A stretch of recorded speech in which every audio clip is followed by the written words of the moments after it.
पन्नगे च सुरेन्द्रे च कौशिके पाद संस्पृशि निर्विशेष मनस्काय श्री वीरस्वामिने नमः।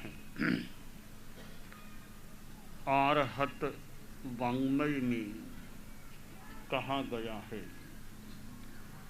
जो सहस्रम सहस्राणम संगामे दुज्जए जिणे एगम जिणेज अपाणम एस से परमो जाओ।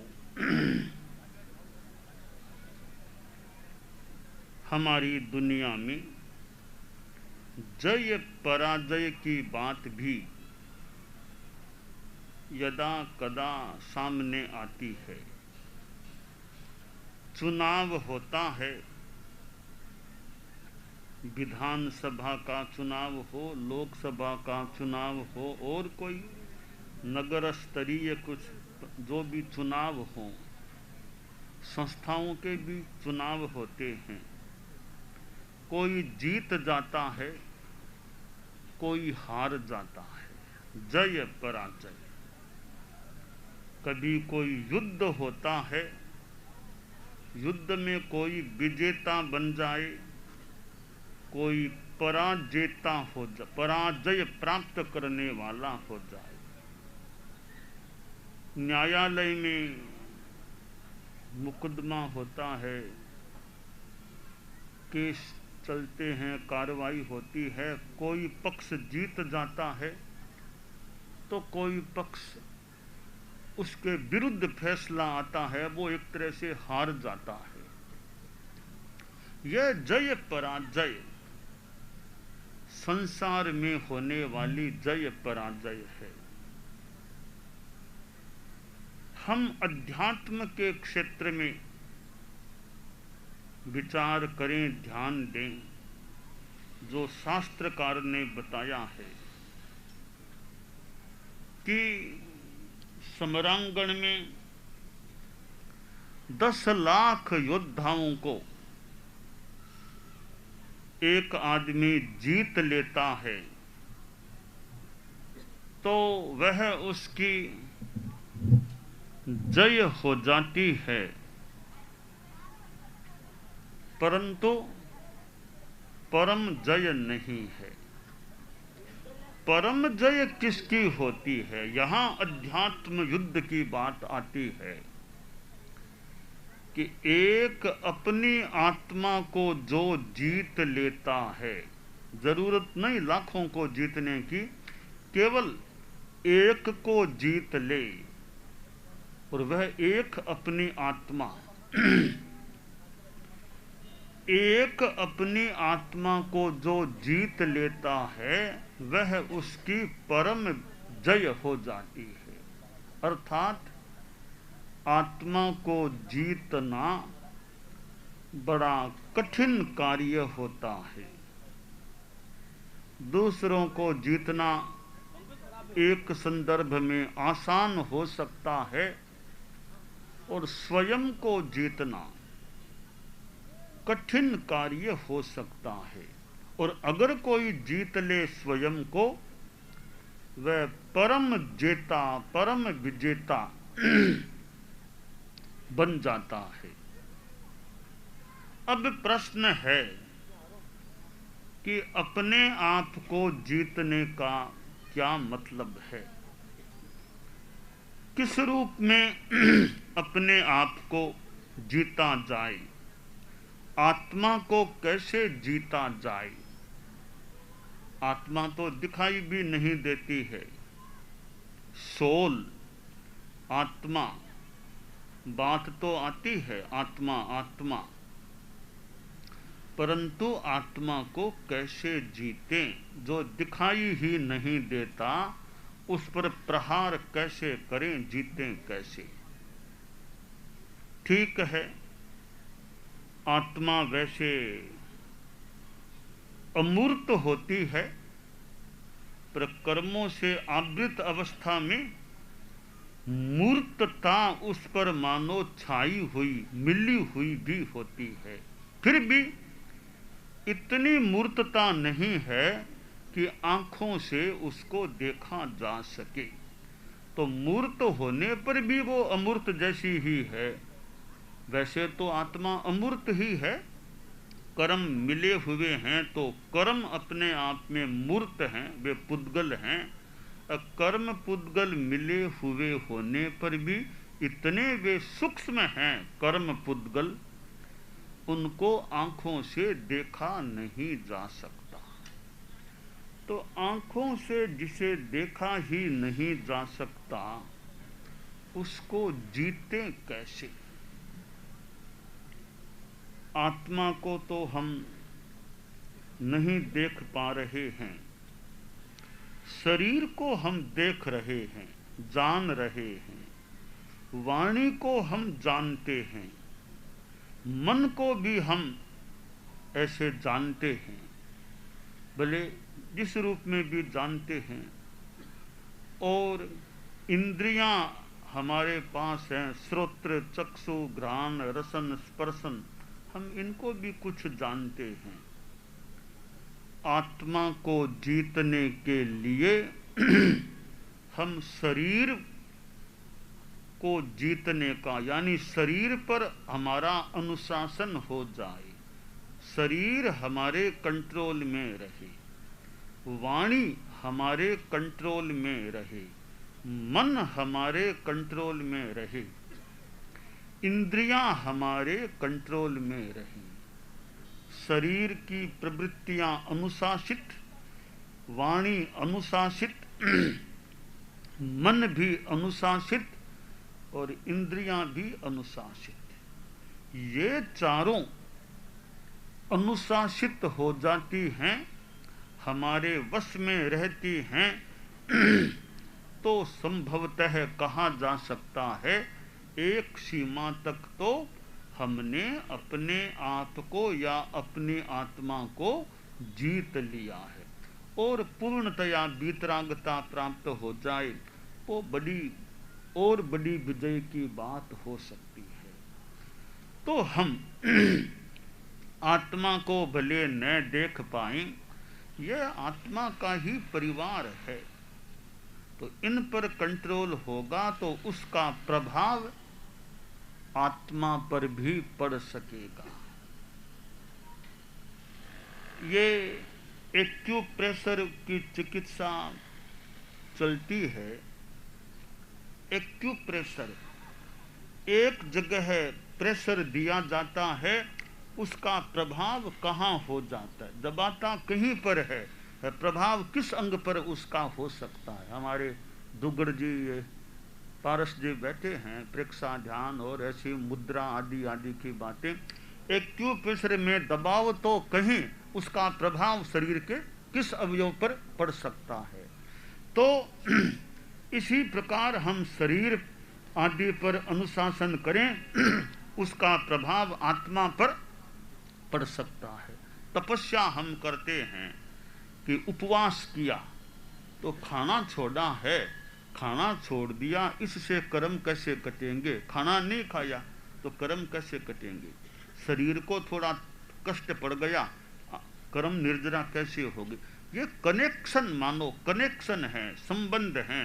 उपवास के साथ जो चेतना जुड़ती है उससे कर्म कर सकते हैं, निर्जरा हो सकती है। तो कनेक्शन की बात है। तो शरीर पर अनुशासन है, वाणी पर अनुशासन हुआ है, मन पर अनुशासन है, इंद्रियों पर अनुशासन है, तो उसका कनेक्शन फिर आत्मा के साथ है, यानी आत्मा अनुशासित होती है। आत्मा की विजय जितनी सीमा तक हो सकेगी हो सकती है। तो हम शरीर की प्रवृत्तियों पर भी अनुशासन करें। ध्यान साधना की जाती है कि शरीर को स्थिर शिथिल करना, तनाव मुक्त रखना, तो यह एक शरीर का अनुशासन हो गया। ध्यान साधना में हम शरीर पर अनुशासन करते हैं। आचार्य श्री महाप्रज्ञ जी जो हमारे धर्म संघ के 10म अधिशास्ता थे, प्रेक्षा ध्यान कराते थे। कितने लोगों ने उनके सानिध्य में प्रेक्षा ध्यान किया होगा। तो ध्यान में कायोत्सर्ग, शरीर की स्थिरता, तो यह एक प्रकार से कुछ समय के लिए शरीर पर मानो अनुशासन का प्रयास होता है। शरीर से कोई गलत काम, प्रमाद, हिंसा आदि नहीं करना, शरीर से किसी को मारना नहीं, तकलीफ नहीं देना, हिंसा नहीं करना, असंयम नहीं करना, यह संकल्प, यह साधना है।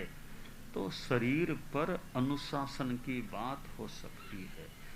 अकुशल खराब प्रवृत्ति करना नहीं और कुशल अच्छी प्रवृत्ति करना, यह क्रम बन जाता है।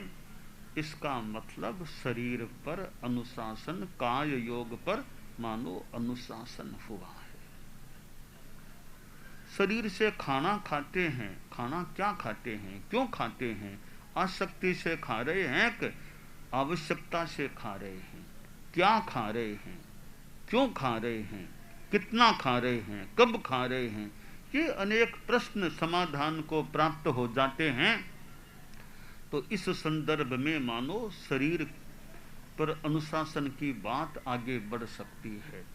तो अपने आप को जीतने के लिए हमें शरीर को जीतना होगा, शरीर पर अनुशासन रखना अपेक्षित है।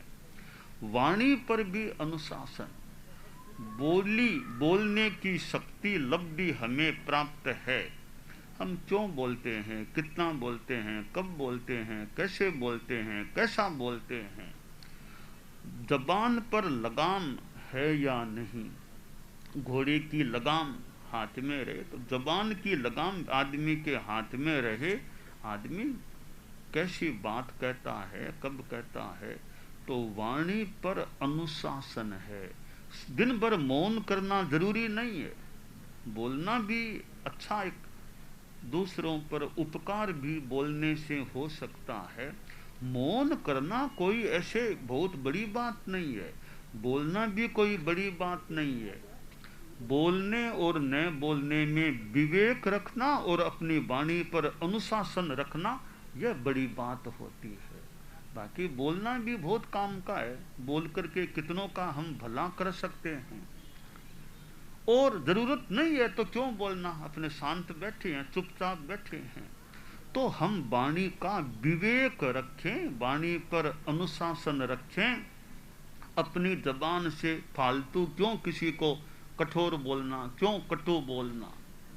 तुलसी मीठे वचन से सुख उपजत चिहु और, वशीकरण यह मंत्र है तजदे वचन कठोर। कटु शब्द हम क्यों बोले? प्रिय वाक्य प्रदाने ने सर्वे तुष्यन्ति जंतवः, तस्मात् तदेव वक्तव्यम। वचने का दरिद्रता कि प्रिय बोलने से लोग संतुष्ट होते हैं, प्राणी संतुष्ट होते हैं। तो मीठा बोलें, बोलने में क्यों दरिद्रता करें? अच्छे शालीन भाषा, अच्छी भाषा का, यथार्थ भाषा का उपयोग करें। तो भाषा कटु न बोले, भाषा झूठी, झूठ बात न बोले।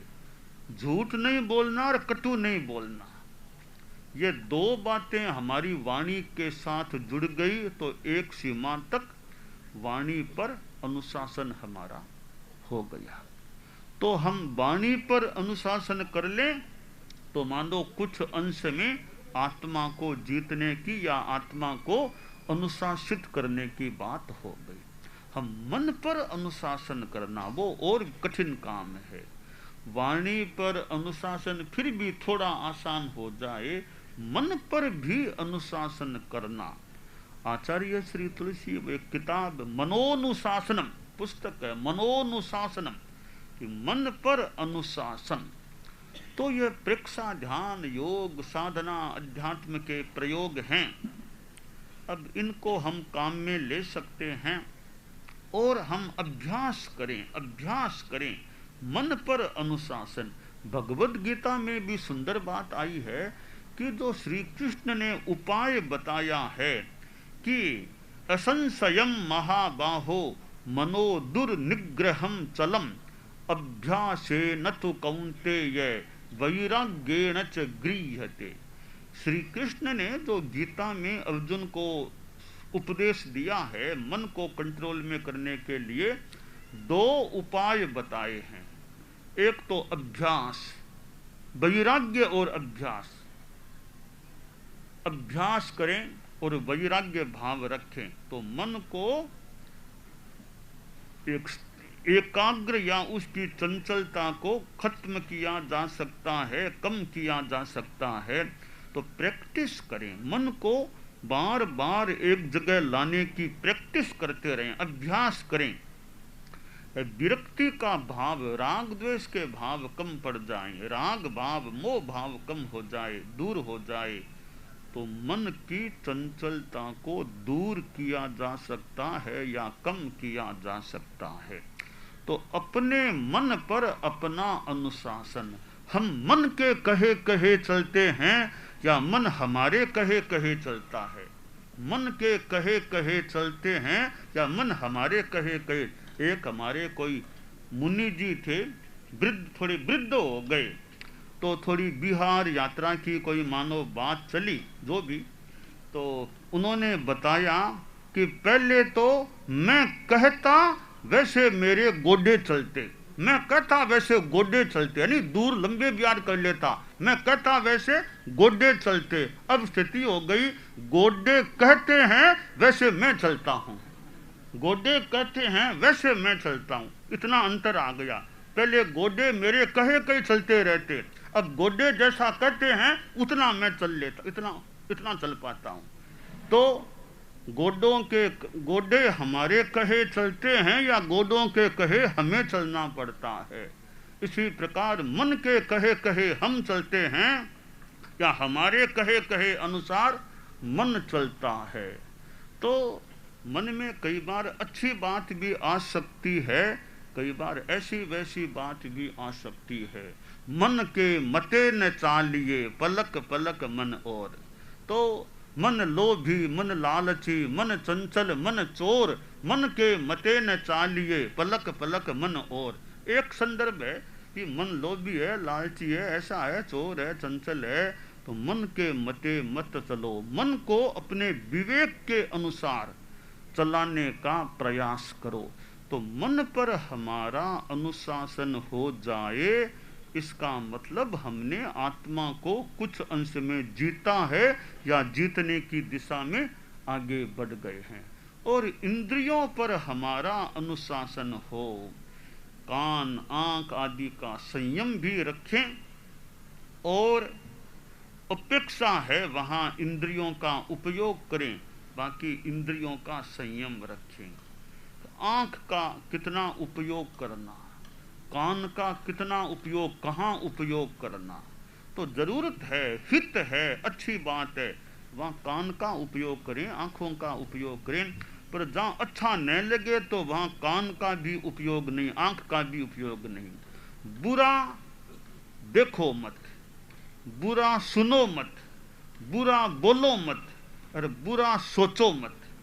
बुरा देखना नहीं, बुरा सुनना नहीं, बुरा बोलना नहीं, बुरा सोचना भी नहीं। तो बुरा कुछ नहीं, सब जो अकुशल नहीं, कुशल कुशल, अच्छा सोचना, अच्छा बोलना, अच्छा सुनना, अच्छा देखना, अच्छी अच्छी सामग्री इंद्रियों के द्वारा हमारे भीतर में जाएगी, हमारी चेतना आत्मा भी अच्छी बन सकेगी। तो शास्त्र में जो कहा गया है कि एगम जिणेज अपानम एस से परमो जाओ, एक अपनी आत्मा को जो जीत लेता है वह उसकी परम जय होती है। तो हम छोटी जय तक सीमित न रहें। आप कोर्ट में जीत गए, ये आपकी सामान्य विजय है, बड़ी विजय नहीं है। आप चुनाव में जीत गए, ये एक सामान्य विजय है, बड़ी विजय नहीं है। युद्ध में कोई जीत गया, कोई बहुत बड़ी विजय नहीं है। बहुत बड़ी विजय तब होती है जब आदमी अपनी आत्मा को जीत लेता है, अपने कसायों आदि को जीत लेता है, इंद्रियों का संयम कर लेता है, तो फिर एक बड़ी विजय की बात हो सकती है। तो अध्यात्म का संदेश है, परम जय को प्राप्त करने की दिशा में बढ़ो। छोटी जय छोटी है, बड़ी जय बड़ी जय, परम जय पाने की दिशा में आगे बढ़ो। उसके लिए एक केवल अपनी आत्मा को जीतने की अपेक्षा।